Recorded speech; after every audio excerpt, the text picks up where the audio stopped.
आज दुनिया के सबसे ज्यादा बेरोजगार हमारे मुल्क में। क्या वजह है कि दुनिया के सबसे ज्यादा टीबी के मरीज हमारे मुल्क में? क्या वजह है कि दुनिया का हर पांचवां बच्चा जो 5 बरस की उम्र से पहले मरता है वो हिंदुस्तानी होता है? क्या वजह है कि हर साल एक कैलेंडर ईयर में 50,000 औरतें माइनर प्रेगनेंसी के कॉम्प्लिकेशन की वजह से मर जाती हैं? सही किसी ने कहा है कि चमन में इख्तिलाते रंग बू से बात बनती है, कि खुशबू और रंग से मिल के चमन में बात बनती है। चमन में इख्तिलाते रंग बू से बात बनती है। हम ही हम हैं तो क्या हम हैं, तुम ही तुम हो तो क्या तुम।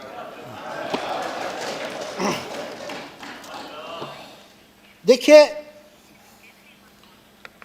क्या है कि हम बड़े खुशकिस्मत लोग, और हम शिकायतें तो करते रहते हैं हुकूमतों से भी और देश से भी और समाज से भी, लेकिन जो हमारे पास है उसका शुक्रिया हम अदा नहीं करते जितना हमें करना चाहिए, और जितना उसका एहसान मानना चाहिए उतना हम मानते नहीं। और वो है हमारा संविधान, हमारा कॉन्स्टिट्यूशन। ज़रा नज़र उठा के देखिए, यहाँ से चलेंगे तो दूसरी डेमोक्रेसी आपको मेडिटेरियन कोस्ट पे मिलती है। वो क्या बात है, वो क्या ताकत है हमारी जो हमें यहाँ मिलती है।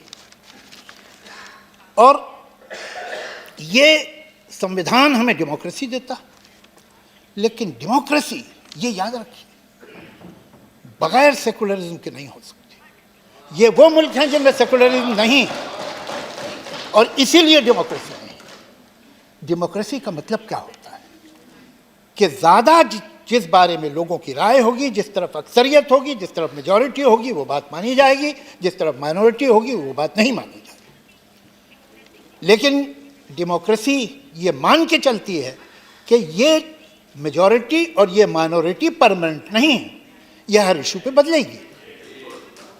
अगर कोई ऐसी परिभाषा बना दी जाए, अगर कोई ऐसी डेफिनेशन बना दी जाए मेजॉरिटी की और माइनॉरिटी की जो परमानेंट है, तो फिर डेमोक्रेसी तो उसी दिन खत्म हो गई। हम अगर सेकुलरिज्म की बात करें, हम अगर सेकुलरिज्म को बचाने की कोशिश करें, तो किसी एक वर्ग या दूसरे वर्ग पे कोई एहसान नहीं कर रहे। हमको सेकुलरिज्म इसलिए बचाना होगा कि इसके बगैर डेमोक्रेसी ही नहीं बच सकती। लेकिन मैं ऐसा विश्वास रखता हूं कि हमारे देश में बहुत बड़ा अचीवमेंट है, हमारे बहुत से अचीवमेंट। हम जब आज़ाद हुए तो शायद सुई बनाने के काबिल नहीं थे, आज हम एक इंडस्ट्रियल कंट्री हैं, बहुत बड़ी पावर है, बहुत बड़े अचीवमेंट्स हैं हमारे। शायद इससे भी ज़्यादा हो सकते थे, लेकिन जितने हुए वो भी बहुत थे। लेकिन सबसे बड़ा अचीवमेंट ये है कि हमने अपनी ज़मीन की धरती में जनतंत्र को उतार दिया। उसकी जड़ें इतनी गहरी हैं कि उखड़ नहीं सकती हैं, ये मुमकिन नहीं। ये बहुत बड़ा तोहफा है जो हमारे बुजुर्गों ने हमें दिया है। और एक तरफ ये डेमोक्रेसी, एक तरफ ये कमाल का संविधान, और दूसरी तरफ एक ऐसा मुल्क, एक ऐसी आबादी जिसमें 50% लोग जो हैं वो 27 साल की उम्र से नीचे, जहां 35 करोड़ लोग यंग हैं, 10 साल और 25 साल के बीच में। ये एक यंग मुल्क है, इतनी एनर्जी है इसके पास अच्छा कानून है, इसके पास एनर्जी है, इसके पास इल्म है, टैलेंट है, कैलिबर है। मैं ऐसा मानता हूं, इसलिए नहीं कि मैं हिंदुस्तानी हूं, इसलिए कि ये सच बात है कि एवरेज हिंदुस्तानी का आईक्यू बहुत अच्छा होता है। वो पढ़ा लिखा ना हो, वो गांव में रहता हो, वो जबान टूटी फूटी बोलता हो, लेकिन उसकी अक्ल है, वो नादान नहीं। हर चीज हमारे फेवर में। तो फिर क्या वजह है कि आज दुनिया के सबसे ज्यादा बेरोजगार हमारे मुल्क में? क्या वजह है कि दुनिया के सबसे ज्यादा टीबी के मरीज हमारे मुल्क में? क्या वजह है कि दुनिया का हर पांचवां बच्चा जो 5 बरस की उम्र से पहले मरता है वो हिंदुस्तानी होता है? क्या वजह है कि हर साल एक कैलेंडर ईयर में 50,000 औरतें माइनर प्रेगनेंसी के कॉम्प्लिकेशन की वजह से मर जाती हैं? हमें ये सोचना होगा, ये शक्ति, ये कानून, ये सिस्टम सब हमारे पास हैं, तो हम तरक्की, डेवलपमेंट करना चाह रहे हैं तो कौन सा, किसका डेवलपमेंट, किसके लिए और किसकी कीमत पर? डेवलपमेंट जीडीपी नहीं है, डेवलपमेंट है ह्यूमन डेवलपमेंट इंडेक्स। सवाल ये है, जीडीपी तो मैं आपको बताऊं, एक मुल्क है दुनिया में ब्राजील,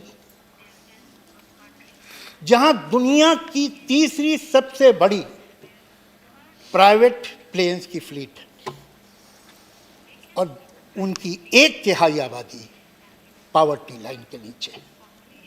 ये हमें अपने देश में नहीं देख रहा।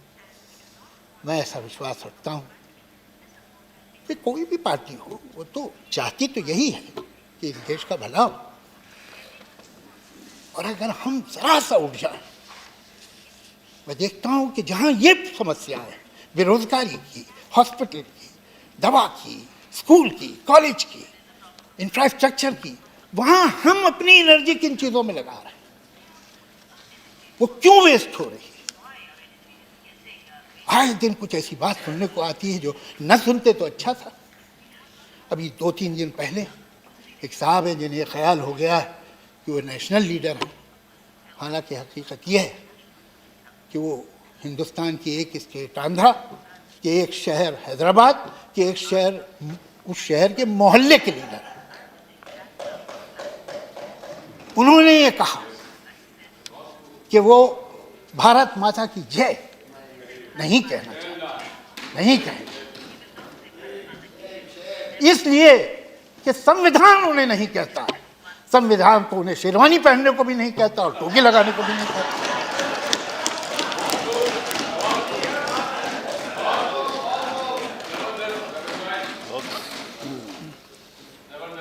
मैं ये जानने में इंटरेस्टेड नहीं हूं कि भारत माता की जय कहना मेरा कर्तव्य है कि नहीं, ये मैं जानना भी नहीं चाहता, इसलिए कि ये मेरा कर्तव्य नहीं, मेरा अधिकार है।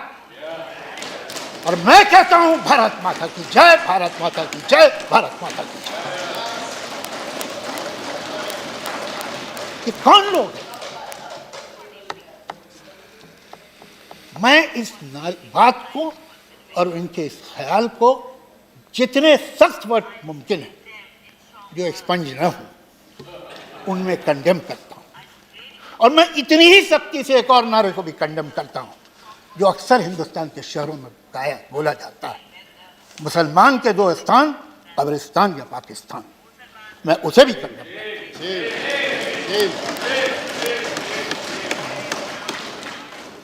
अब हम रुक नहीं सकते, वक्त रुकता नहीं, या तो हम आगे जाएंगे या पीछे जाएंगे, हमें फैसला करना है। हम इस दोराहे पे, जिन मुल्कों में, जिन समाजों में अक्लमंद वो है जो तजुर्बे से सीखे, लेकिन उससे ज्यादा अक्लमंद वो है जो दूसरे के तजुर्बे से सीखे। देख लीजिए, जिन मुल्कों में धर्म का बड़ा बोला भाला है, जिन मुल्कों में ये यकीन है कि गुजरा हुआ ज़माना बड़ा अच्छा था, जिन मुल्कों में ये ख्याल है कि जो हम कह रहे हैं वही ठीक है, सब तेरे सिवा काफिर, आखिर इसका मतलब क्या, सर फिरा दे इंसान का ऐसे खपते मजहब क्या।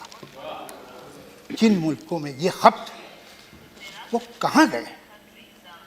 जहाँ बात पर जबान कटती है, जहाँ आप एक लफ्ज़ बोल दें जो धर्म के खिलाफ हो, मजहब के खिलाफ हो, तो फांसी दे दी जाती है। वो मुल्क हमारी मिसाल बनने चाहिए, या वो कि जहाँ हर तरह की आज़ादी, जहाँ last temptation of Jesus Christ भी बन सकता है। कौन से मुल्क सही है? कहाँ इंसान आराम से है, कहाँ जिंदगी देता है? ये दोराहा है। आजकल जिसे हम फ्रिंज कहते हैं, वो फ्रिंज दिन ब दिन बड़ी होती जा रही है और उसकी ज़रूरत नहीं है। मैं शायद मेरे कुछ दोस्त मुझसे नाराज़ भी हों इस बात, लेकिन ये मैं दिल से समझता हूँ कि इस सरकार में बड़े काबिल लोग भी मौजूद हैं और जो बहुत अच्छा काम करते हैं वो कर सकते हैं, लेकिन उनके ऊपर ये बहुत बड़ी जिम्मेदारी है कि ये सो कॉल्ड फ्रिंज, जो कि न सिर्फ मामूली लीडर्स हैं बल्कि एमएलए भी हैं, एमपी भी हैं, मिनिस्टर ऑफ स्टेट भी हैं और कभी कभी मिनिस्टर भी हैं, वो इनको काबू में ले। इसलिए जावेद साहब, जी मजबूरन मेरी नजर घड़ी पे है। मैं भी मानता हूं सर, वक्त अच्छा नहीं है। मैं बिल्कुल आपके साथ हूं। तो मैं यही उम्मीद करूंगा कि ऑपोजिशन हो कि सरकार, ऑपोजिशन का भी रोल है। इसलिए कि ये जो नौजवान हैं ये हमेशा नौजवान नहीं रहेंगे। जापान ये एडवांटेज खो चुका है, चीन ये एडवांटेज खो रहा है। आपके पास ज़्यादा से ज़्यादा 20 साल हैं जब आपके पास ये एनर्जी है। आप एक प्लेटो पे पहुंच जाएंगे, फिर वहाँ बहुत दोनों चलेंगे, 100-150 साल बाद फिर ये हालात आएंगे। तो ऑपोजिशन को भी सोचना चाहिए और सरकार को भी कि यहाँ काम, ये एडजॉर्नमेंट जो है हमें आगे नहीं ले जाएंगे और ये पोलराइजेशन भी हमें आगे नहीं ले जाएगा। एक ऐसा हिंदुस्तान बने और बन सकता है, बहुत मुश्किल नहीं है, बहुत आसान है, कि जहाँ हर सर पे छत हो, जहाँ स्तन पे कपड़ा हो, जहाँ पेट में रोटी हो, जहाँ हर एक के पास दवा हो, इलाज हो, स्कूल, सड़कें हो, बिजली हो, पुल हो सकता है।